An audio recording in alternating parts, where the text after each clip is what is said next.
Welcome back. Today we are taking your viewer questions. This one comes from the great cheese state of Wisconsin, where I am from. Comes from a viewer named Carmelo A. I'm just going to use A as his last name initial.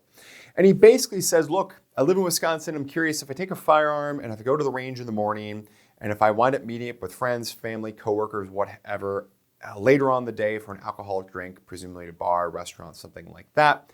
But if I've locked up the gun in my motor vehicle, can I get into trouble? Thank you for your question, Carmelo. The answer is this. The laws we need to be looking out for, number one, you can never be in possession of a firearm if you are impaired. And I suspect that that is not unique to the state of Wisconsin. I suspect that that basically travels everywhere across the country. Maybe the penalties vary, but it travels everywhere across the country. So you cannot be in possession. Possession means that we've got access and we've got knowledge. All right. So if something is locked up, if your firearm's locked up in the center console in the glove box of your car and you've got the key and you're right there, an officer can make the argument that you're in possession of that firearm, even though it is locked up. So one way around that, perhaps, is obviously if you can go home and drop off the firearm, great. Another option is if you're not in possession of the key. So under my example of if you're impaired, we're talking about if you are impaired.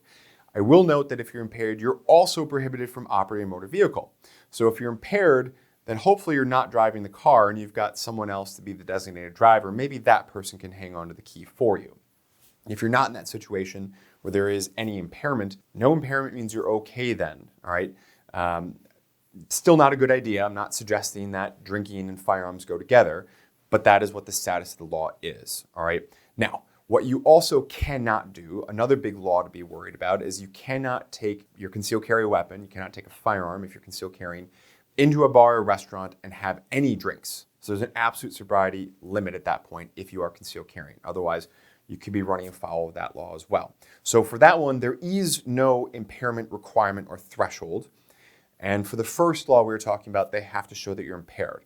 Importantly, and this is really important, impairment has nothing to do with 0.08, okay?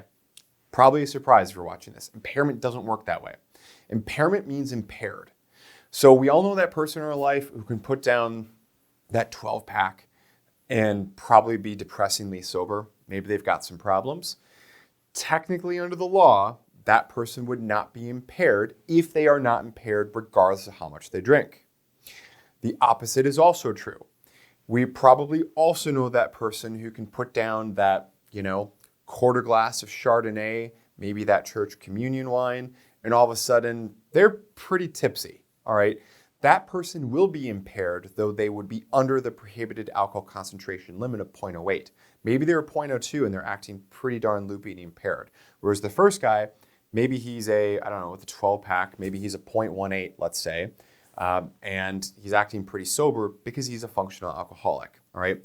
Now, I will say that rest assured, law enforcement will be using the number against you in that functional alcoholic situation to basically show, look, this guy was actually impaired. And you may have some defense issues there. And Lord knows I am not condoning that guy from possessing a firearm, period. I cannot state this enough.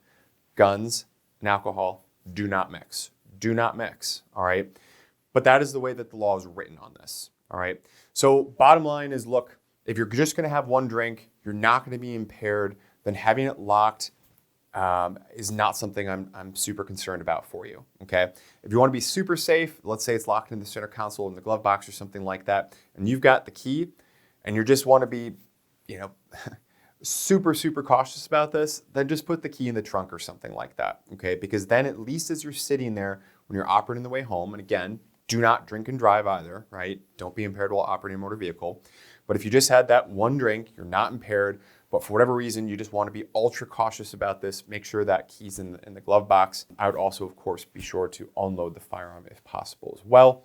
There used to be a law in Wisconsin saying that intoxicated possession was only a thing if the firearm's loaded. That is basically gone. That was an old jury instruction. That has been updated, so that is no longer a loophole in those convictions. I appreciate your question, Carmelo. Hopefully we'll see more questions like yours, and perhaps maybe you've got a follow-up question as well. Be sure to post them down in the comment field below. Also, of course, all the YouTube things. Be sure to like, subscribe, comment, and share. We'll see you in the next one.